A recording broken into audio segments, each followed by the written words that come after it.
Hey, good morning. It's Mark Weiss. In January 2022, the OIG changed its rules in connection with a requirement that it automatically reject certain OIG opinion requests. So let's put this in context. We're talking about, for our purposes, opinion requests in connection with the application of the federal anti-kickback statute. In other words, the law prohibiting remuneration for the referral of federal healthcare patients.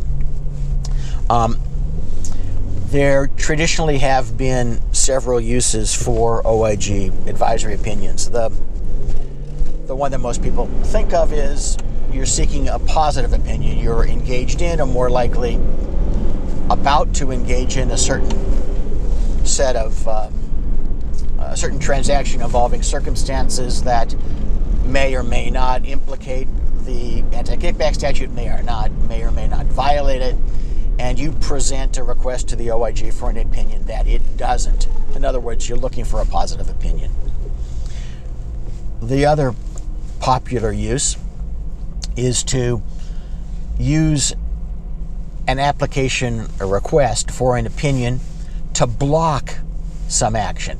So say you are a hospital-based group, you have exclusive contracts with some hospital, and the hospital now proposes that you enter into some type of an arrangement, and you say, well, we can't do that.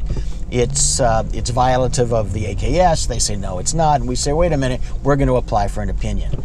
So the idea here is to get a negative opinion to block the hospital from forcing you, if you will, into entering into that transaction. But there's been a third use, and that historically was the use of a request to the OIG to fish for whether the fact pattern that you were engaged in was under investigation by the federal government. And let me explain that, whether the OIG or the DOJ. And here's how that works. Up until January, the rules pertaining to OIG opinions, to the process, was that the OIG had to automatically reject a request in connection with a set of circumstances that the government is already investigating you for. And they had to reject it if a very similar set of circumstances, but not involving you, was under investigation. In other words, somebody else is doing something very similar and it's under investigation.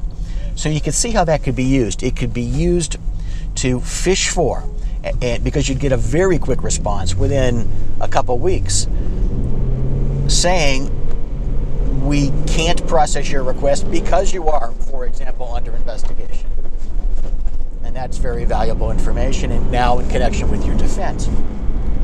Well, the OIG has changed those rules. No longer does the OIG have to reject your request because you or similar facts are under investigation. They could go ahead and process your request. So you, in general, have lost the ability to fish for a confirmation of a suspicion that you're under investigation.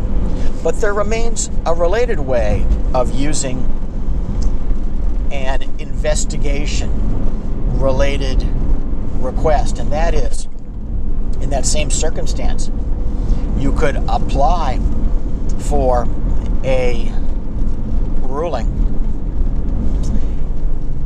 and you would draw a rejection.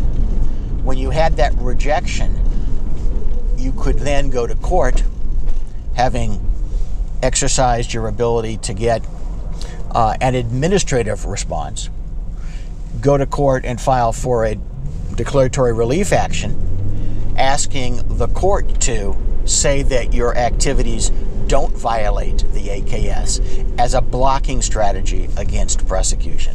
So there are at least 3 ways to use AKS advisory opinions, and you should be aware of them all, and under the right circumstances, you should consider using one or more.